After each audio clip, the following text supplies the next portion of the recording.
السلام علیکم ورحمۃ اللہ وبرکاتہ۔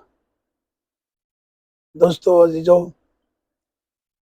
آج ہمارا موضوع ہے عقل۔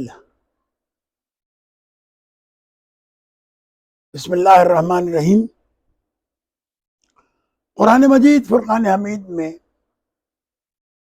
عقل سے متعلق بہت ساری آیات موجود ہیں۔ اس میں سے ایک آیت یہ ہے کہ لقد انزلنا الیکم کتابا فیہ ذکرکم، یقیناً ہم نے تمہاری طرف کتاب کو نازل کیا ہے، فیہ ذکرکم، جس میں تمہارا ذکر ہے، افلا تعقلون، کیا تم عقل سے کام نہیں لیتے؟ یہ افلا تعقلون کے لفظ قرآن مجید میں کئی بار استعمال ہوئے ہیں۔ اس کا مطلب یہی ہے کہ انسان عقل کے ساتھ انسان ہے، اور اگر عقل نہیں ہے تو انسان حیوان ہے۔ مولا کائنات کا بڑا خوبصورت فرمان ہے، نہج البلاغہ کے کلمات قصار میں امیر المومنین ارشاد فرماتے ہیں کہ للانسان فضیلتان، العقل واللسان۔ انسان کے پاس دو ہی چیزیں ایسی ہیں جس سے انسان کی عظمت اور فضیلت واضح ہوتی ہے، ایک ہے عقل اور ایک ہے زبان۔ بعض نسخوں میں بالنطق بھی لفظ آیا ہے، العقل والنطق۔ پھر مولا ارشاد فرماتے ہیں کہ یہ دو چیزیں اللہ نے انسان کی فضیلت کے لیے کیوں دی ہیں؟ کہا فبالعقل یستفید، عقل ہے تو عقل کے ذریعے سے استفادہ کرتا ہے، فائدہ حاصل کرتا ہے، وباللسان یفید، اور زبان کے ذریعے سے، وبالنطق یفید، اور نطق کے ذریعے سے فائدہ پہنچاتا ہے۔ انسان عقل کے ساتھ ہے، عظمت والا ہے، اور آپ دیکھیں دنیا میں جن کے پاس عقل نہیں ہے انہیں گدو بندر چھوڑ کے آیا جاتا ہے، دیوانے پاگل کی کوئی حیثیت اور وقت نہیں ہوتی ہے۔ اس کے علاوہ مولا کائنات کا ایک خوبصورت فرمان، مولا کائنات ارشاد فرماتے ہیں کہ العقل لم یجن علی صاحب ہی قط، عقل کبھی صاحب عقل کو تکلیف نہیں پہنچاتی ہے،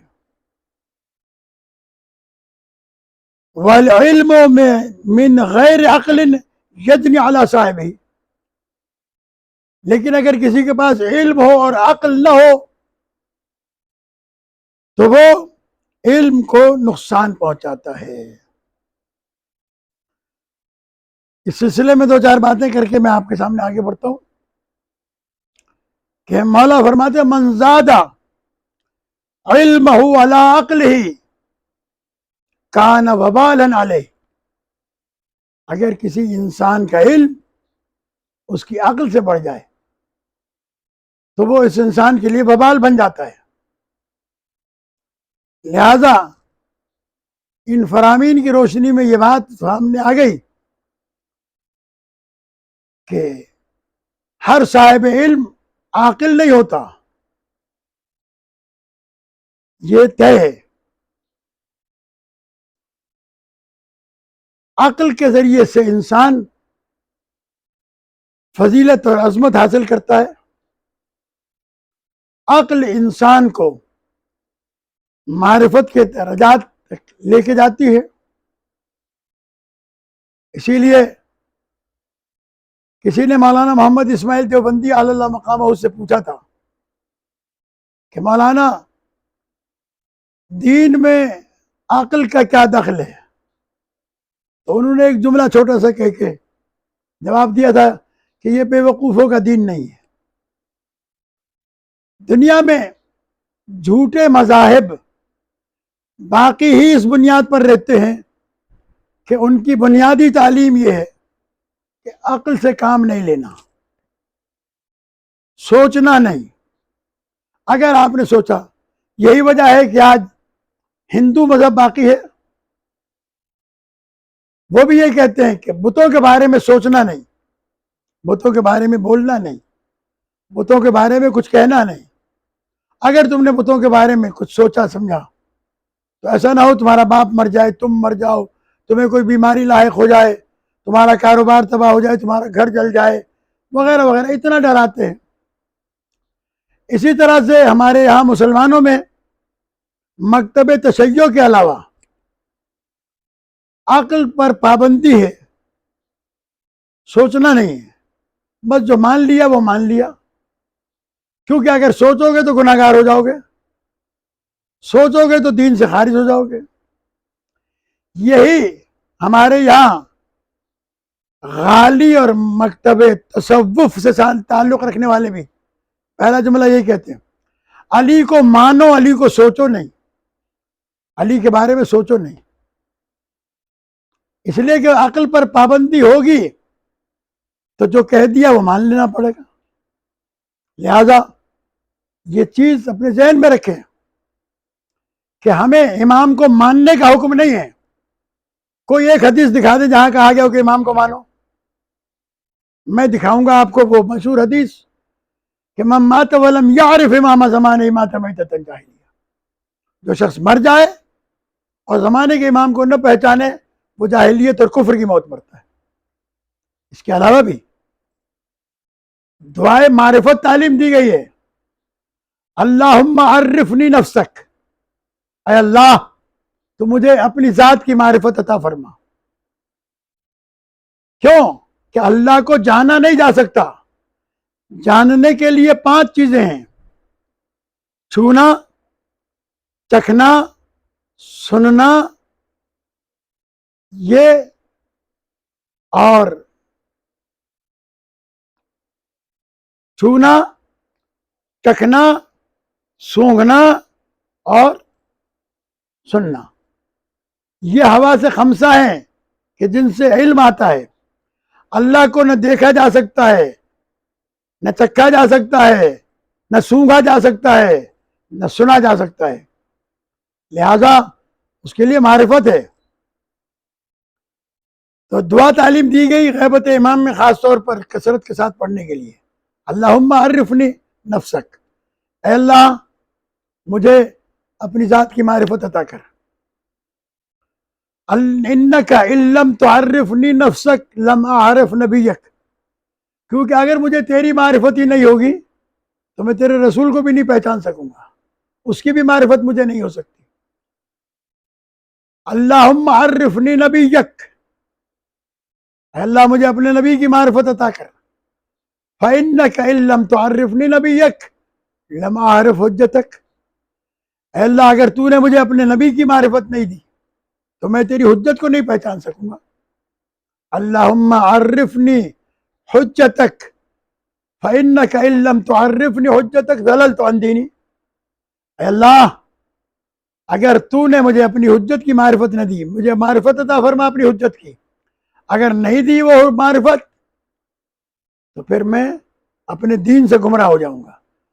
اس کا مطلب یہ ہے توحید کو بھی معرفت اور رسالت کی بھی معرفت، امامت کی بھی معرفت، اور معرفت عقل کے ذریعے سے آتی ہے۔ اور یہ بات ہے کہ ہر عالم عارف نہیں ہوتا، لیکن ہر عارف عالم ہوتا ہے، یہ طے ہے۔ علم کے بغیر معرفت نہیں آ سکتی۔ یہ آل محمد علیہ السلام کا دروازہ چھوڑنے کی پھٹکار مسلمانوں پہ پڑی کہ ننگوں کو، مستوں کو، جنہیں نہ طہارت کا علم ہے نہ وہ غسل جنابت کرتے ہیں، ننگے گھومتے ہیں، ان کی رال بہتی ہے، بال لمبے لمبے ہیں، برسوں نہیں نہاتے، وہ مر جائیں تو کہتے یہ ولی ہے۔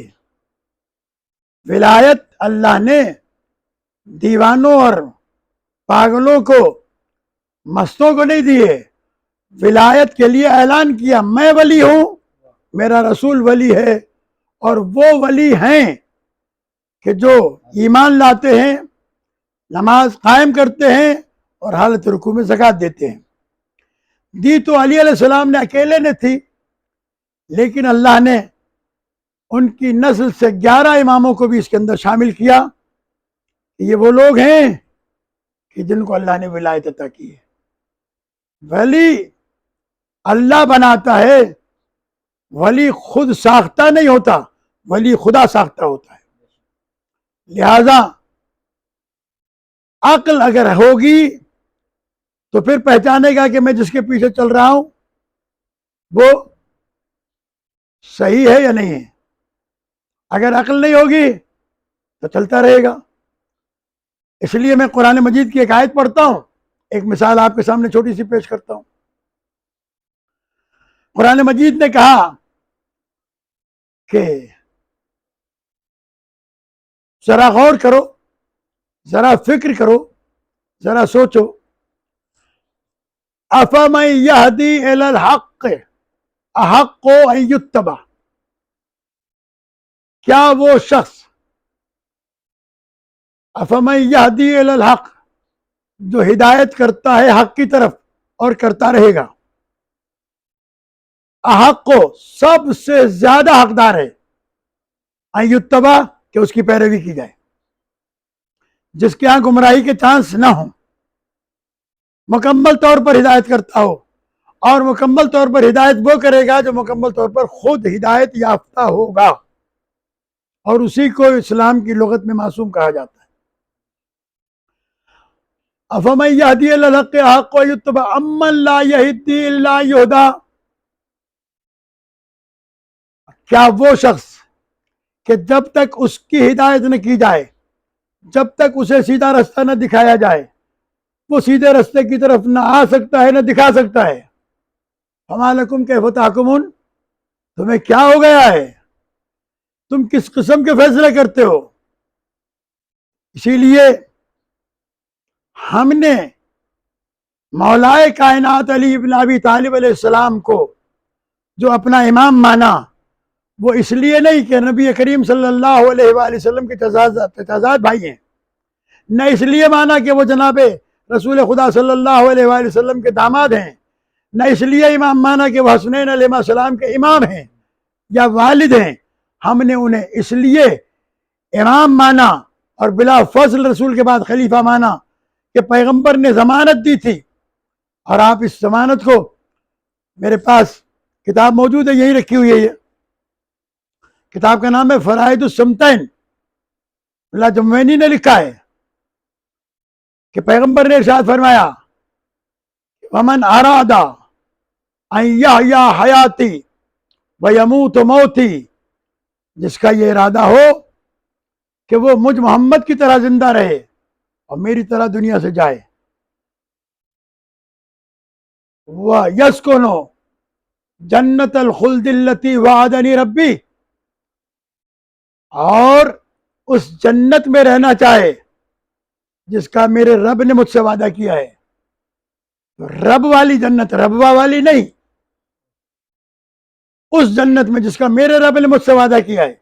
اس جنت میں اگر کسی نے جانا ہے تو اس جنت میں جانے کے لیے فَلْيَتَوَلَّ عَلِيَّ بْنَ أَبِي طالب، اسے چاہیے کہ وہ علی کی ولایت کا اقرار کرے، علی کی ولایت کو تسلیم کرے. کیوں؟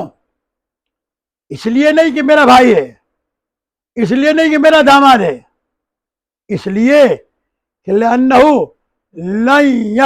لَن يُخْرِجَكُم مِّنْ هُدًى وَلَن يَدْخُلَكُم فِي الضَّلَالَةِ، اگر تم نے علی کی ولایت مان لی، علی کے ساتھ ہو گئے، چسپاں ہو گئے، تو علی تمہیں ہدایت سے نکلنے نہیں دے گا اور گمراہی میں جانے نہیں دے گا. اور اسی طرح پیغمبر کی ایک اور حدیث بھی ہے تو علماء اہل سنت نے بھی لکھی ہے کہ میرے بعد عنقریب ایک ایسا زمانہ آئے گا جب راہ ہدایت گم ہو جائے گی. مفہوم حدیث یہ ہے فَأَلْزَمُوا عَلِيَّ بْنَ أَبِي طالب، تو تمہیں چاہیے کہ اس وقت علی سے چمٹ جانا، اس لیے کہ علی کے ساتھ رہو گے تو وہ تمہیں گمراہی میں جانے نہیں دے گا، ضلالت میں جانے نہیں دے گا۔ لہذا جہاں عقل پر پابندی لگا دی جائے وہاں حق سمجھ میں نہ آ سکتا ہے، نہ آیا ہے، نہ آئے گا۔ سب سے پہلی ضرورت اس بات کی ہے کہ عقل کا سہارا لیا جائے۔ کہا گیا ہے کسی شاعر نے، اذا كنت ذا علم ولم تك عاقلا فانت كذي نعل ليس له رجل۔ کسی عربی شاعر نے کہا تھا کہ اگر تیرے پاس علم ہے اور تو عاقل نہیں ہے تو پھر تو ان لوگوں میں شامل ہے جن کے پاس جوتا تو ہو پہننے کے لیے اور عقل وہ ان کے پاس پاؤں نہ ہو پہننے کے لیے۔ اللہ تبارک و تعالی ہمیں اور آپ سب کو عقل سے کام لینے کی توفیق عطا فرمائے۔ عقل اللہ نے ہر ایک کو دی ہے اور علم انسان کی عقل کو تیز کرتا ہے، بشرطے کہ وہ عقل کا استعمال کرے۔ اگر عقل ہوتی تو آج مسلمان اس قدر دنیا میں ذلیل و رسوا نہ ہو رہے ہوتے۔ والسلام علیکم ورحمۃ اللہ وبرکاتہ۔